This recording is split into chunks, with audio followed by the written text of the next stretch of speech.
السلام علیکم ورحمۃ اللہ۔ آج میں پڑھوں گی سورۃ آل عمران آیت نمبر 55 سے 65۔ اعوذ باللہ من الشیطان الرجیم، بسم اللہ الرحمن الرحیم۔ اور یاد کرو جب اللہ نے کہا اے عیسیٰ، بلا شبہ میں پورا لینے والا ہوں تجھے، اٹھانے والا ہوں تجھے اپنی طرف، اور پاک کرنے والا ہوں تجھے ان لوگوں سے جنہوں نے کفر کیا، اور کرنے والا ہوں ان لوگوں کو جنہوں نے اتباع کیا تیرا اوپر غالب ان لوگوں کے جنہوں نے کفر کیا روز قیامت تک۔ پھر میری ہی طرف تمہارا لوٹ کر آنا ہے، پھر میں فیصلہ کروں گا تمہارے درمیان ان باتوں میں کہ تم تھے اس میں اختلاف کرتے۔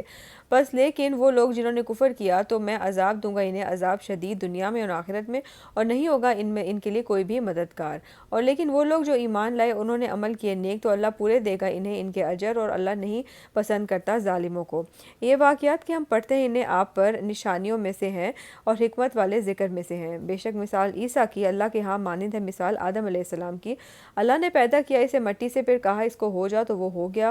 یہ حق ہے آپ کے رب کی طرف سے، لہٰذا نہ ہوں آپ شک کرنے والوں میں سے۔ پھر جو کوئی جھگڑا کرے آپ سے اس عیسیٰ کے بارے میں اس کے بعد کہ آ گیا آپ کے پاس واضح سے یعنی کہ صحیح علم، تو آپ کہہ دیں کہ تم آؤ ہم بلاتے ہیں اپنے بیٹوں کو اور تمہارے بیٹوں کو۔ تو بیسیکلی یہ نجران سے آیا تھا ایک گروہ پریسٹ کا، جو کہ جن کو کہ رسول اللہ صلی اللہ علیہ وسلم نے پھر دعوت دی تھی اسلام کی۔ تو یہ آیات اس سلسلے میں اس صورت کی نازل ہوئی تھی، ان کو حضرت عیسیٰ علیہ السلام کے بارے میں، ان کی حقیقت بیان کرنے کے بارے میں۔ تو جب انہوں نے اگر وہ بتایا جا رہا ہے کہ اگر وہ پھر بھی نہ مانیں تو ان سے کہو کہ ہم اپنے بچوں کو اپنی عورتوں کو بلاتے ہیں اور تم اپنی عورتوں کو اور مطلب کہ بلاؤ، اور اپنی عورتوں کو اور تمہاری عورتوں کو، اپنی جانوں کو اور تمہاری جانوں کو، پھر ہم گڑ گڑا کر اللہ تعالیٰ سے دعا مانگیں اور التجا کریں کہ اللہ کی لعنت ہو جھوٹوں پر، یعنی کہ جو کوئی جھوٹا ہے اس پر اللہ کی لعنت ہو۔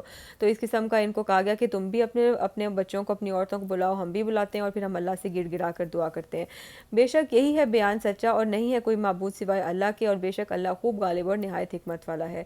پھر اگر اب بھی وہ روگردانی کریں تو بے شک اللہ خوب جاننے والا ہے فساد کرنے والوں کو۔ کہہ دیجئے اے اہل کتاب، تم آؤ ایسی بات کی طرف جو برابر ہے ہمارے درمیان اور تمہارے درمیان، یہ کہ نہ ہم عبادت کریں مگر صرف اللہ ہی کی، اور نہ ہم شریک ٹھہرائیں اس کے ساتھ کسی چیز کو، اور نہ ہم بنائیں ہمارا باز کو رب اللہ کے سوا۔ پھر اگر وہ روگردانی کریں تو تم کہہ دو گواہ رہو اس بات کی کہ بے شک ہم تو فرما بردار ہیں اللہ کے۔ اے اہل کتاب، کیوں تم جھگڑتے ہو ابراہیم کے بارے میں، حالانکہ نہیں نازل کی گئی تھی تورات اور انجیل مگر اس کے بعد، کیا پھر تم عقل نہیں رکھتے؟ تو یہودی کہتے تھے کہ وہ یہودی تھے حضرت ابراہیم علیہ السلام، عیسائی کہتے تھے کہ وہ عیسائی تھے۔ تو ان کو کہا جا رہا ہے کہ تم عقل کی بات کرو، وہ تو اس سے بہت پہلے تورات اور انجیل کے نازل ہونے سے بہت پہلے آ چکے تھے، تو وہ کیسے ان میں سے کوئی بھی سیکٹ کے ہو سکتے ہیں۔ تو یہ تھی آج کی آیتیں، انشاءاللہ اس کو کل آ کے فردر کنٹینیو کریں گے۔ فی امان اللہ۔